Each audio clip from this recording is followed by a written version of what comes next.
Comment créer et gérer un fournisseur sur Fitsa? Alors, le fait pour vous de créer et gérer un fournisseur sur Fitsa permet de faciliter votre comptabilité d'une part et de faciliter les prochaines commandes à ce fournisseur au sein de votre équipe. Alors, pour créer et gérer le fournisseur sur Fitsa, il vous suffit de venir sur le menu latéral gauche, descendre au niveau de catalogue, cliquer sur produit, ensuite sélectionner un produit, par exemple cette chaussure-ci.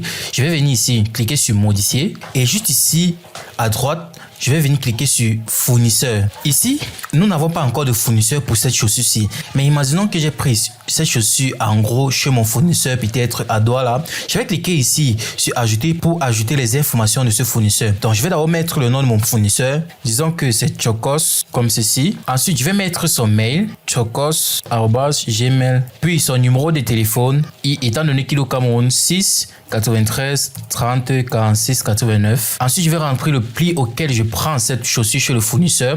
Je prends cette chaussure peut-être à 9000 comme ceci. La quantité minimale que le fournisseur demande, c'est 30 paires. Donc, je vais mettre 30 paires comme ceci. Puis, le délai de livraison, c'est 3 jours. Étant donné qu'il a Douala, il va juste m'expédier. Je vais cliquer sur ajouter. Et puis, mon fournisseur a été créé. Je peux encore créer un deuxième fournisseur pour ce même produit comme ceci. Je vais cliquer sur ajouter et remplir les informations du fournisseur. Donc, mon deuxième fournisseur s'appelle Monsieur Moins Cher. Ok, je vais remplir son mail, moincher@gmail.com. Je vais remplir son numéro de téléphone, 680 200 9923. Ok.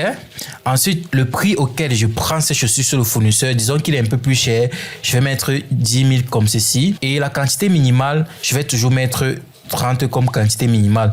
Le délai de livraison, je vais mettre 3 jours. Ensuite, je vais cliquer sur ajouter. Ce qui fait que si mon stock de cette chaussure finit et Monsieur Chokos n'a pas ces chaussures, je peux me rabattre sur le second fournisseur. Et je peux définir qui est le fournisseur principal. Donc forcément, ce sera le fournisseur qui est le plus moins cher. Donc je vais définir Monsieur Chokos comme fournisseur principal. Et étant donné qu'il est fournisseur principal, je peux toujours modifier celui-ci en le mettant comme fournisseur principal et il sera de nouveau principal. Donc je vais remettre Monsieur Chokos comme ceci. Et je peux modifier à tout moment les informations du fournisseur en cliquant sur modifier comme ceci. Donc cela va permettre déjà premièrement de gérer ma comptabilité et deuxièmement de permettre le réapprovisionnement de manière instantanée et automatique au sein de mon équipe.